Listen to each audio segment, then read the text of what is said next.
Great British Radio. To me, watching you through the years, and I watched a hell of a lot of your football, some of it live, you always had a clear mind and always good vision, imagination, and you seem to nearly always make good decisions on the pitch, which seems to be the problem that coaches have these days in getting footballers and rugby players to make good decisions or be adaptable, make something happen.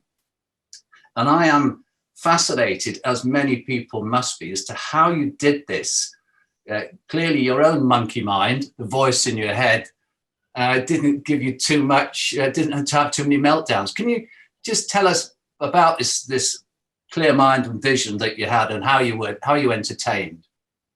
Yeah, it's an interesting one because I've never really kind of thought too much about it. It's kind of always come pretty naturally to me in terms of the way that I kind of grew up thinking about things. Grew up with the sole ambition of wanting to be a professional footballer, almost to the point of knowing I was going to be a professional footballer from quite a young age. I've just felt like that's what I was born to do. I had an ability which I worked at and worked at quite a lot, and it was really fascinating to me because when towards the back end of my career, sports psychologists started to become involved in football, and I think Glenn Hoddle was the first one at Southampton who brought in a psychologist and started talking about techniques and how they can help you on the pitch. And I can remember sitting there the first time that this guy started talking about visualization, and I'm sitting there thinking, I'm not being funny, mate. I was doing this stuff when I was 8 years old, and I was looking around the room and thinking, did everyone else not do this already for the last 20 years? And I just thought, how did he react, Matt? How did the psychologist react to you saying that?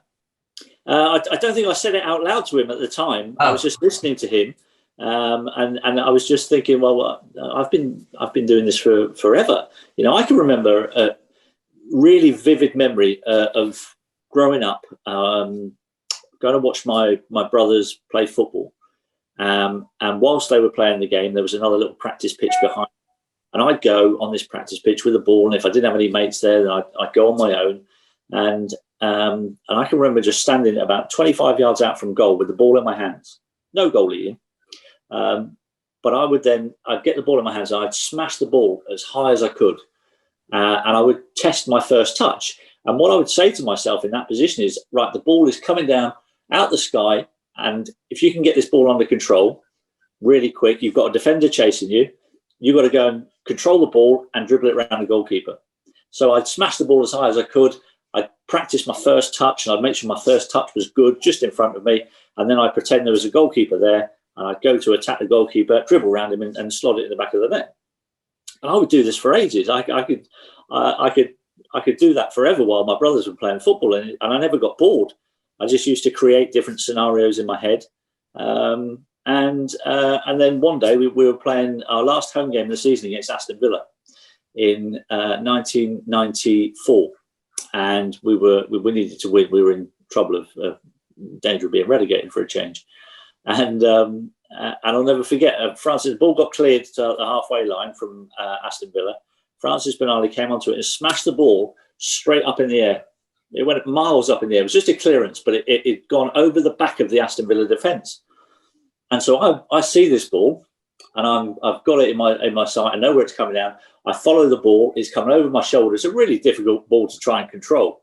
But I saw it come down over my shoulder. I took my first touch. It was perfect. The goalkeeper came out. I dribbled around him, and I slotted it in with my left foot.